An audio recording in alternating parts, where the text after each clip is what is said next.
don't forget to subscribe to my YouTube channel and on the bell para ma-notify kayo kapag may bagong upload. Also, like and follow my Facebook page, links in the description.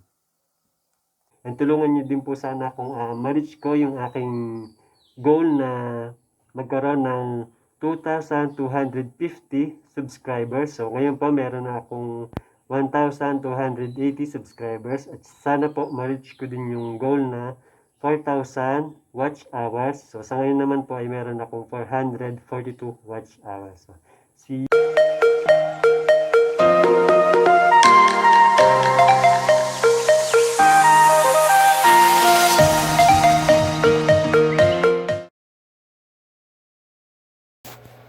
So ito guys, papakita ko sa inyo na hindi talaga nade-detect tong Seagate hard disk at itong Hitachi lang.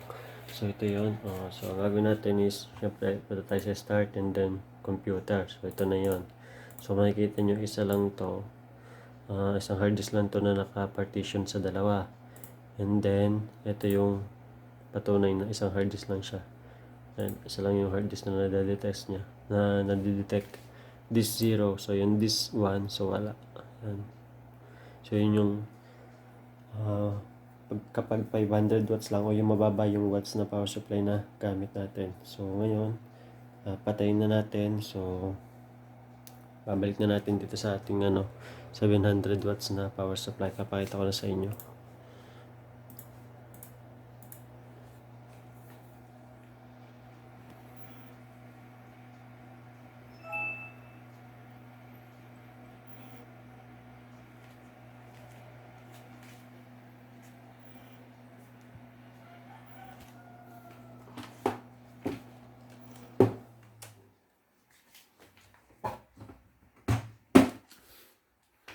So, ang gagawin ko, ikakat ko muna yung video kasi ililipat ko muna itong mga saksak. Ayan.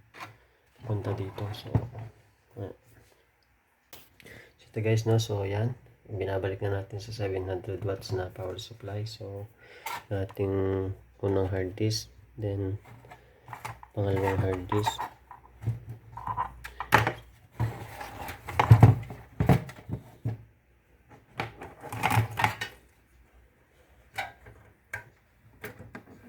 Ayan. Then this one.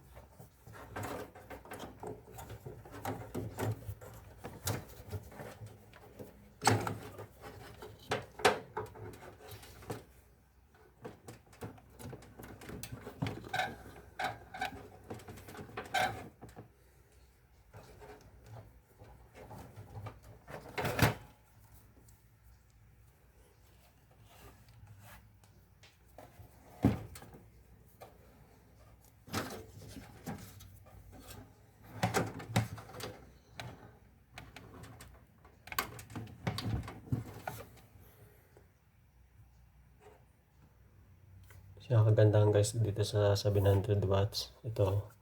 So kanya supplyan yung 2 GB video card, isa o hanggang 4 na hard disk, and then isang DVD writer. So ito yung DVD writer natin or DVD ROM. So okay na. Set up na natin. Bubuhayin na natin ngayon.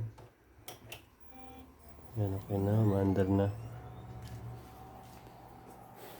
Pakita ko sa inyo.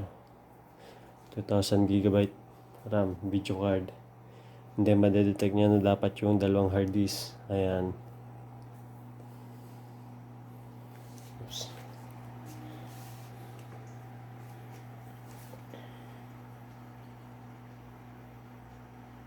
Hindi natin napalitan yung settings ng boot. Pero hopefully sana ay Seagate ang madetect.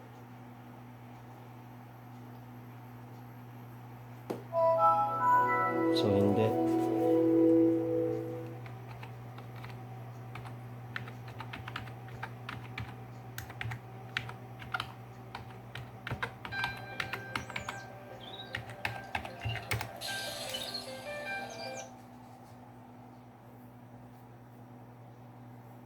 So kaya gusto ko sana Seagate na hard disk kasi mas mabilis kasi yung OS nun. Ito kasi is reformat na itong hard disk nito.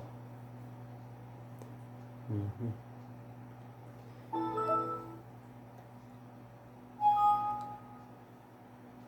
Tsaka ito pa guys, dagdag information. So, kapag ganyan mabagal yung OS nyo, kahit wala na masyado naka-install, ang diskarte dyan is i-format nyo na yung hard disk. So, after reformat, tapos ay mabagal pa rin. So, possible sira na yung hard disk.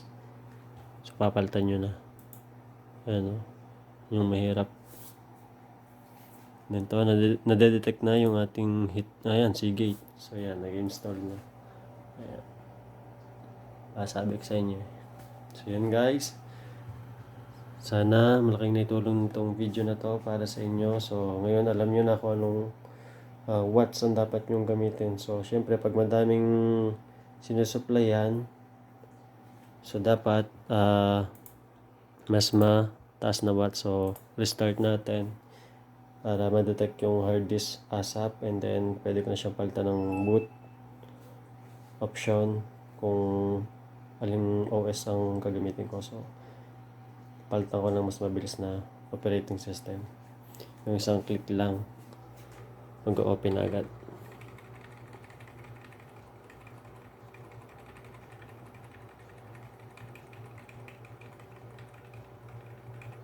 Okay, enter setup na tayo. Punta tayo sa boot. Boot option, Seagate.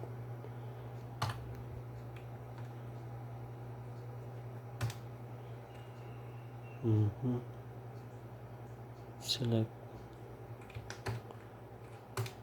Okay, save. Ayan, napalitan na natin. Boot number 1 is Seagate, and then number 2 Hitachi. So, save na natin is F4. And then, save configuration and reset, yes. So, makikita nyo guys, mas mabilis yung OS ng isa o yung operating system.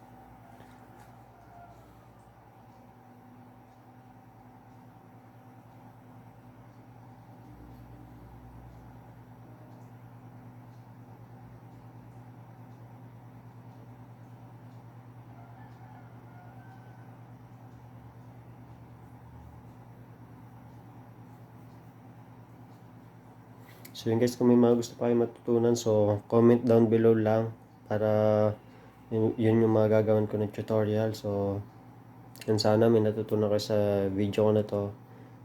Madami pa akong i-share sa inyo, so antayin nyo lang. So sa mga hindi pa nagsusubscribe, mag-subscribe na kayo. Please like, share this video, and don't forget to subscribe on the bell sa mga hindi pa nagsusubscribe. Okay? And then follow nyo din ako sa aking Facebook fan page. The description below na lang para sa mga details.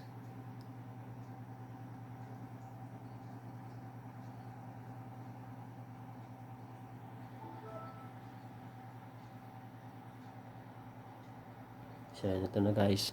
Yan, isang click lang natin. Open na agad yung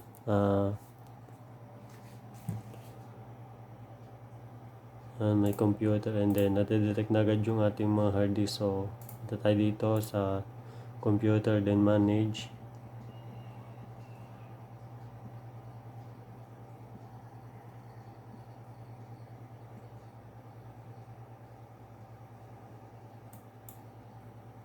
Punta tayo sa disk management.